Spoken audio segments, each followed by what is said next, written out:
አባቱ ማንነት ደረሰበት። ሰላም ወደ እናቷ ቤት ይዛው በሄደችበት ሰዓት የሰላም እናትንም በየሰዓት ሳሚ በጣም እያዘነና ይበልጥ ግን ይሄ ማን እንዳደረግ ታውቃለህ ወይ በማለት ለሳሚም ትነግረዋለች። ሳሚ ማን ነው ይሄንን አጸያፊ ነገር አንቺና እናትሽ ላይ ያደረገው? እናትሽስ እዚህ ደረጃ እንድትደርስ ያደረጋት ምንድን ነው በማለት ነበረ የጠየቃት። ሰላምም ይሄንን አንተም ታውቀዋለህ፣ ይሄ ማን እንዳደረገ እነግርሃለሁ፣ አንተም በደንብ ነው የምታውቀው፣ አብረኸው እየኖርክ ነው በማለት ግልጽ ታደርግለታለች።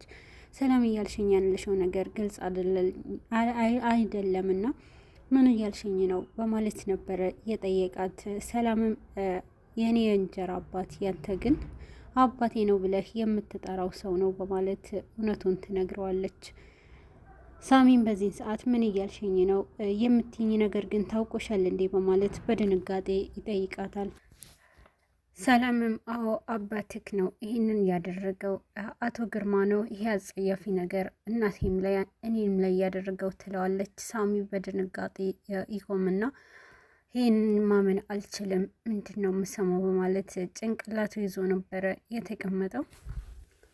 ሰላም ይሄ ሁሉ ነገር ግልጽ ካደረገችለት በኋላ ታማሚዋ እናቷም ይህ በመናገሯ ይበልጥ ችግር ይደርስባታል ድጋሚ በማለት የሰላምም እናት በጣም ለማውራት ስትሞክር ነበረ።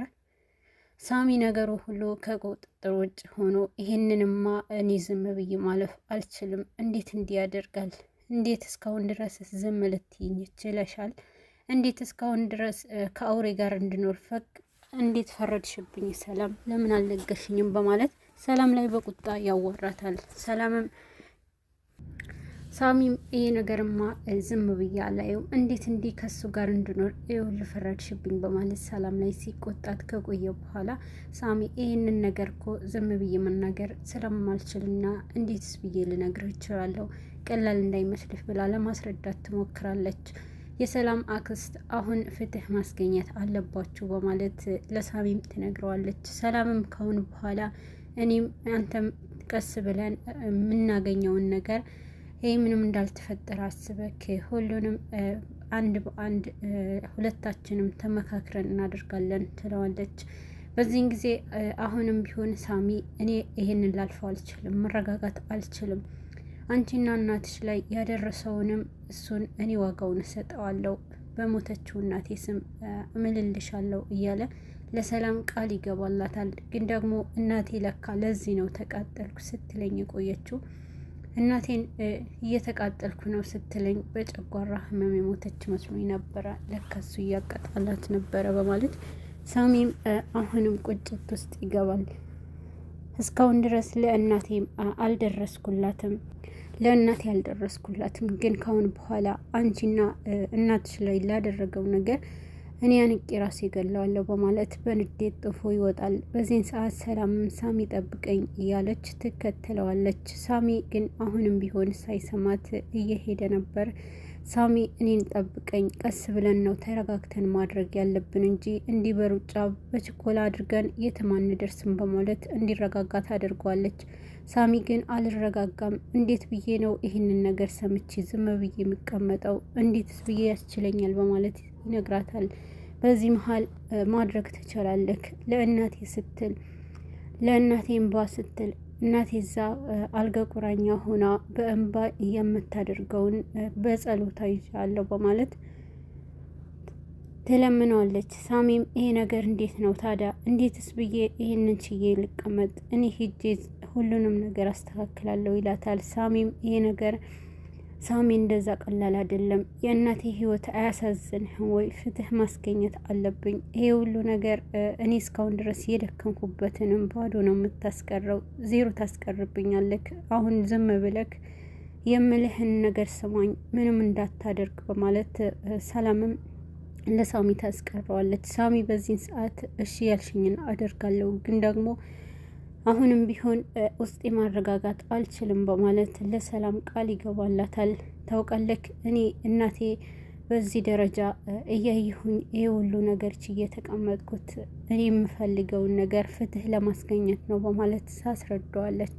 ሳሚም ይህንን ህመም ተቋቁማ የተቀመጠችው እናቴ አሁንም ለካ ገባኝ፣ እናቴ እኮ ተቃጠልኩ ስትለኝ ነው ሞተችው በማለት ለሰላም ይነግራታል። ሰላምም አሁንም ቢሆን ለእናቴ ስትል እናቴ አሁን ፍትህ ማግኘት አለባት፣ ልጅነት ለነጠቀኝ እኔም ፍትህ እፈልጋለሁ በማለት ለሳሚም ትነግረዋለች። ሳሚም ሁሉም ነገር እሺ በማለት ይቀበላታል። ሰላምም በመጀመሪያ ግን አሁን እንደ አዲስ እንተዋወቅ ትለዋለች። ሰላም ሀሴት ተስፋ ይባላለው። እናም የኢንጂነሪንግ ተማሪ ነበር፣ የኢንጂነሪንግ ዲግሪ ተመራቂ ነኝ ሀዋሳ በማለት ራሷን በማስተዋወቅ ከሳሚ ጋር ድጋሚ አዲስ ሆና ትተዋወቃለች። ሳሚም የድሮዋ ሰላም የአሁኑ ሀሴት ስለተዋወቅኩሽ ደስ ብሎኛል በማለት በሰላምታ ይለዋወጣሉ ማለት ነው። በዚህን ጊዜ ደስተኛ ሆነው ደግሞ አንድ ነገር ማድረግ አለብህ በማለት ሰላምም ለሳሚ ትነግረዋለች። እሺ ምንድን ነው የማደርገው እያላትም ካሁን በኋላ እቤት ሆኖ ሳሚ ሀሴት ብለክ እንዳትጠራኝ፣ ሀሴት የሚባለው ስም አሁን ላይ ፍትህ እስከምናገኝ ድረስ መጠራት የለበትም በማለት ትነግረዋለች። አታስቢ፣ ይሄ ነገር መቼም አይፈጠርም በማለት ቃል ይገባላታል። ሳሚ አሁንም ቢሆን ይህን ነገር በስነ ስርዓቱ እቅድ አውጥተን መስራት አለብን በማለት በእቅድ እንሄድ፣ ካሁን በኋላ እቅድ ይዘን እንጓዝ ትለዋለች። ታዲያ እርምጃችን ምንድን ነው በማለት ነበረ ሳሚ የጠየቃት። እርምጃችን እዛ ቤት ምንም እንዳልተፈጠረ የሚደረገው ነገር ታደርጋለህ በማለት ከሰላምም ከሳሚ ተስማምተው ወደ ቤት ይመለሳሉ። ነገር ግን በዚህን ሰዓት ሳሎን ላይ ሜሮንም እየጠበቀች ስለነበረ ቆይ አንተ በዚህን አክል እንዴት ትወርዳለክ? እንዴትስ አንተ ሚስት እያለክ እንዴት እንደዚህ አሳፋሪ ነገር ታደርጋለህ? በማለት ለሳሚ ወቀስ። በዚህን ሰዓት ምን አደረግኩኝ ደግሞ የተገናኘንም ደግሞ መንገድ ላይ ነው በማለት ሳሚ ይወሻታል። በዚህን ጊዜ ቢሆንም ሚስት አለክ ከሷ ጋር ከሰራተኛ ጋር መንገድ ለመንገድ ስትል ከሰከስ በማለት ነበረ መጥፎ ነገር ለመናገር የሞከረችው። በዚህን ሰዓት ሳሚ ለምትናገሪው ነገር አውቀሽ ተናገሪ፣ እኔ እኮ ምንም ያደረግኩት ነገር የለምና መንገድ ላይ ተገናኘን፣ አብረን ወደ ቤት መጣን ትለዋለች። በዚህን ሰዓት የራሷ ሁሉ ነገር ስለምታውቅ አይደለ በማለት ናቅ አድርጋ ትተዋለች። ግን ደግሞ ከሳሚ ጋር በጣም ሙግት ውስጥ እየገባች ሜሮንም ከእሷ ጋር በጣም አብዝተኸዋልና እንዴት ራስን ቀለል አድርገህ ታያለህ እያለች እንዲበሳጨት አደርገዋለች። ሳሚም ለምንድን ነው ለእኔ ስሜት የማትረጅኝ? ቆይ ግን አንቺ መቼ ነው ስለ እኔ የምትጨነቂው? በማለት ይጠይቃታል። በዚህ ሰዓት ሜሮንም እና ታዲያ ማን ነው የሚረዳት?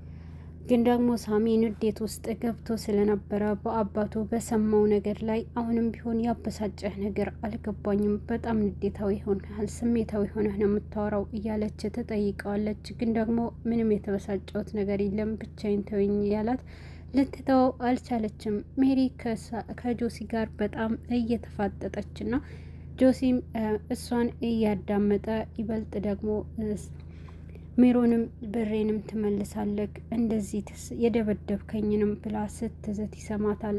ምንድን ነው ያልሽው ሜሮን? ምን አልሰማውሽ እያለ ጆሲ ይጠይቃታል። ቆይ አንተ ምንድን ነው እኔን ለመከታተል ነው እንዴ የተቀመጥከው? በማለት ሁሉም ነገር ትጠይቀዋለች። በዚህን ሰዓት ሰምቼሻለሁ፣ ቆይ ግን ማን ነው ደበደበሽ? በማለት ይጠይቃታል። አንተ ግን ጆሮህን እኔ አፍ ላይ ነው እንዴ ያለው? ምንድን ነው የሰማኸው? በማለት ሳሚን ጆሲና ሜሮንም ሁለታቸውም ጸብ ውስጥ ይገባሉ። አሁንም ቢሆን አልተውህም ታውቃለህ በማለት እየዛተችበት ለጆሲ ሰላምና ሳሚም አሁንም ቢሆን እቅዳቸው እንዳቀዱት ነበረ። ግን ደግሞ ሳሚ ምንም ቢሆን አባቱ ከሜሮን ጋር ሲጨቃጨቁ አባቱ ይመጣል። ግን ደግሞ አባቱን ባየ ጊዜ ሳሚም ወደ ክፍል ለመግባት ይሞክራል። አቶ ግርማ ሲገባ በዛን ሰዓት ገልምጦት ወደ ቤት ሲገባ ሜሮንንም አጥብቆ ይዛታል። ቆይ ምን ብለሽው ነው እንደዚህ ገላምጦኝ የሚገባው? እኔ ስመጣ ለምን ይሄዳል? በማለት ሜሮንም ያጥብቆ ይዛታል። ሜሮን ለራሷ ተደብድባና በጣም መጥፎ ሁኔታ ላይ ሆና መንቀሳቀስ አልቻለችም ነበረ። እኔ ምንም ማውቀው ነገር የለም ግን አንተ በጣም ቆሻሻ ነህ በማለት ዝቅ ታደርገዋለች። አቶ ግርማም ለምትናገሪው ነገር እያሰብሽ ማን እያናገርሽ እንደሆነ አላወቅሽም ይላታል። ቆይ ግን አንተ እውነትም ልትደፍረኝ ነበር እንዴ በማለት አቶ ግርማንም ትጠይቀዋለች። ሜሪ ይሄ በተናገረችው ሰዓት አንቺ ነሻ ሁሉም ነገር ራስሽ ላይ እንዲደርስ ያደረግሽው፣ አሳኪልኝ ያልኩሽንም ነገር አላሳካሽልኝም። ይሄ ነገር ደግሞ ተፈጠረ ደግሞም እኔ ሰክሬና ምንም ነገር ስለማላውቅ ነበረ በማለት ያንን ነገር እንዳደረገ ይነግራታል።